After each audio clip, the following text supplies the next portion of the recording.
अब कभी नहीं छूटेंगे आपके फेवरेट टीवी शोज ZEE5 के साथ बिल्कुल फ्री। मुझे सब पता है क्यों हंस रही है तू। सोच रहे हैं कि दादी इस उम्र में है, ये किताबें पढ़ रही है, ये पहला प्यार व्यार। पर मैं तुझे बताऊं, प्यार के एहसास से बड़ा ना कोई जादू, कोई करिश्मा, कोई वरदान नहीं हो सकता इस दुनिया में। और जब हमारे अंदर प्यार होता है ना तो खुशी अपने आप अंदर भर जाती है। और जब हम खुश होते हैं तो हमें हर चीज अच्छी लगती है, हर चीज में खुशी दिखती है, हर हाल में खुशी दिखती है।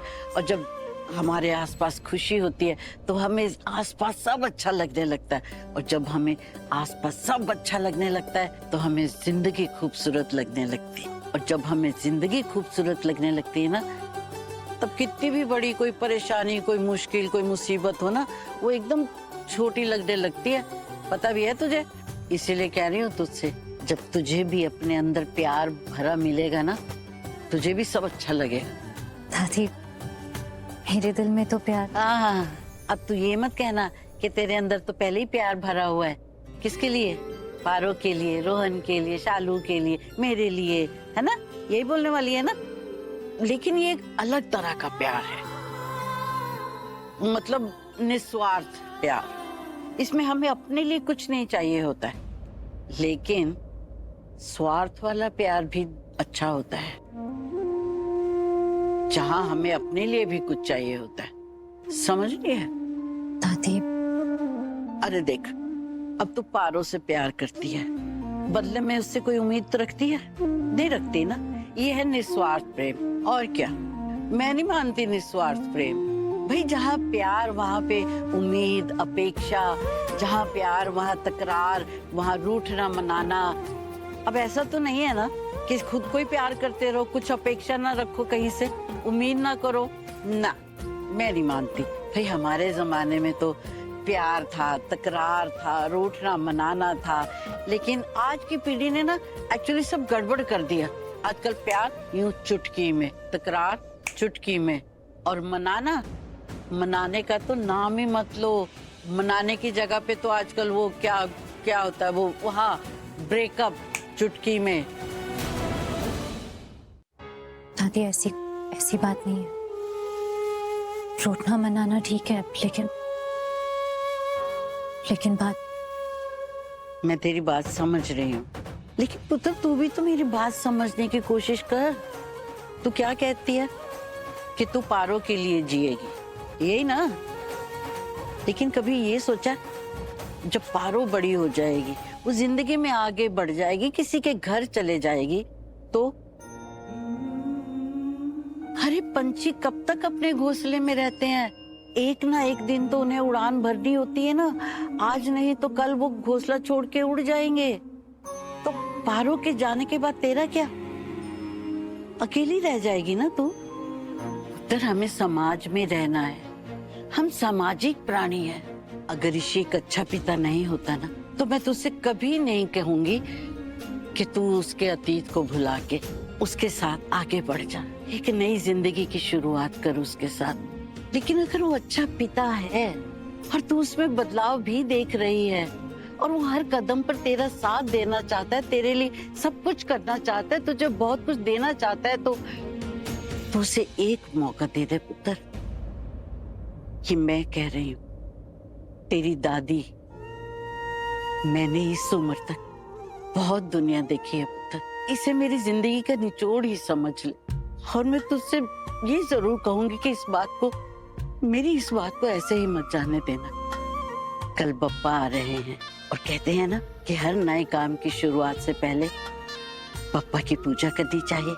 मैं तो बस यही प्रार्थना करूंगी कि पप्पा तुझे तेरी नई जिंदगी का एक नया आरंभ दे, और तू अपनी नई जिंदगी की नए सिरे से शुरुआत करे, बप्पा के आशीर्वाद से।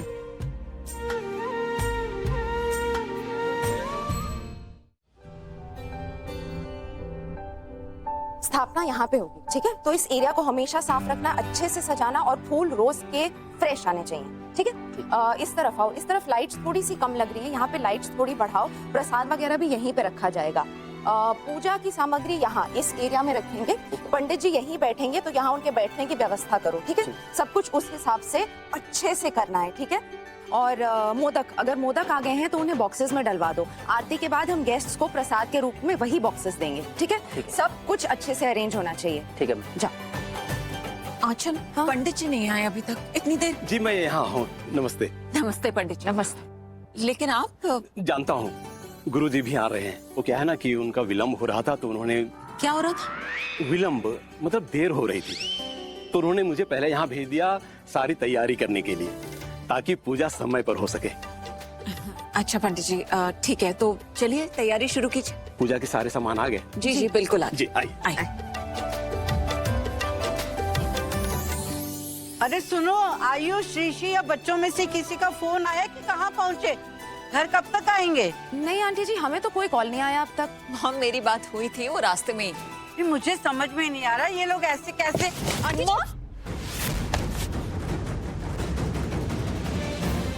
दादी आराम से। चोट लगी? आप आओ आओ आप। आप ठीक है? आपको ज्यादा चोट तो नहीं आई ना? नहीं, आप हमेशा ऐसी कहती हैं और इतनी चोट लग जाती है। आपको देख कर चलना चाहिए था मम्मा। आप बैठिए। बैठो, आप दिखाओ, मुझे चोट तो नहीं लगी है ना? दिखाओ। मॉम, आप ठीक है ना? दिखाओ। कारपेट वहाँ किसने रखा? मुकेश, इस तरह कारपेट कौन रखता है? अगर मॉम को कुछ हो जाता तो? मुकेश प्लीज, आज के दिन नाराज मत होइए ना। आज के दिन किसी को डांटिए भी मत। इतना शुभ दिन है, हम ही थोड़ा सावधानी से रहते हैं ना, ध्यान से चीजें करते हैं। सच में आज गणेश चतुर्थी है। किसी पर भी गुस्सा करके दिन क्यों खराब करना? इस शुभ दिन को अच्छे से खुशी खुशी मनाते। प्लीज दादी, आप सच सच बताओ, आप ठीक हो ना? आपको चोट नहीं लगी ना? नहीं, मैं बिल्कुल ठीक नहीं हूँ। मॉम, दादी अरे मैं तो ठीक से भी ज्यादा ठीक हूँ, और चोट लगने का तो सवाल ही पैदा नहीं होता है, न दिल पे न शरीर पे, क्योंकि अब तू जो है यहाँ सब कुछ संभालने के लिए। और ना मुझे बहुत खुशी हुई ये देखकर कि तू सब कुछ अच्छे से समझती है। किसी को डांटना क्यों, और किसी को डांट के उसका त्योहार खराब क्यों करना? हम समझा सकते हैं, उसे बता सकते हैं कि काम कैसे करना है, लेकिन गुस्सा होना उस पर बिल्कुल भी नहीं, एकदम नहीं।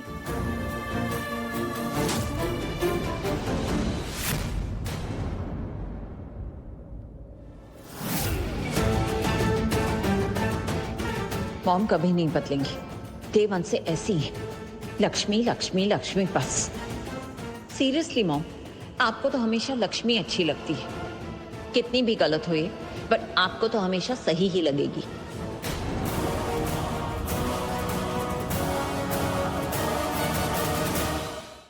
Z5 ऐप डाउनलोड करें और देखें सारे एपिसोड्स बिल्कुल फ्री।